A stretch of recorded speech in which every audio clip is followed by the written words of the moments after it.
ஒரு காட்டில் ஒரு முயலும் ஒரு ஆமையும் வாழ்ந்தன. முயல் ஓடுவதில் வேகமாக இருந்தது. ஆமை மெதுவாக இருந்தது. ஒரு நாள் முயல் ஆமையை கிண்டல் செய்தது. "அடி ஆமையே, நீ இவ்வளவு மெதுவாக நடந்தா எதற்கு? என்னை நீ எப்பொழுதும் தாண்ட முடியாதே." ஆமை அமைதியாகச் சொன்னது. "வேண்டுமானால் நாம் ஒரு போட்டி போடலாமா?" முயல் சிரித்தது. திரும்பினாலும் போட்டிக்கு ஒப்புக்கொண்டது. அடுத்த நாள் போட்டி தொடங்கியது. முயல் ஓடிக்கொண்டு போய் நடுவழியில் நினைத்தது. ஆமை இப்போதான் பின்னாடி வருது. நான் கொஞ்சம் தூங்கிட்டா கூட நான் தான் ஜெயிப்பேன் அப்படி நினைத்து ஒரு மரத்தடியில் படுத்து தூங்கிவிட்டது. ஆனால் ஆமை மெதுவாக இருந்தாலும் நிறுத்தாமல், முயற்சி விட்டுவிடாமல் முன்னேறி கொண்டே இருந்தது.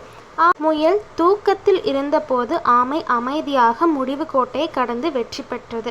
முயல் திடீரென்று விழித்து ஓடி வந்து கூட அதற்குள் போட்டி முடிந்துவிட்டது. நெறி: முயற்சி, பொறுமை உள்ளவர்களே வெற்றி பெறுவார்கள்.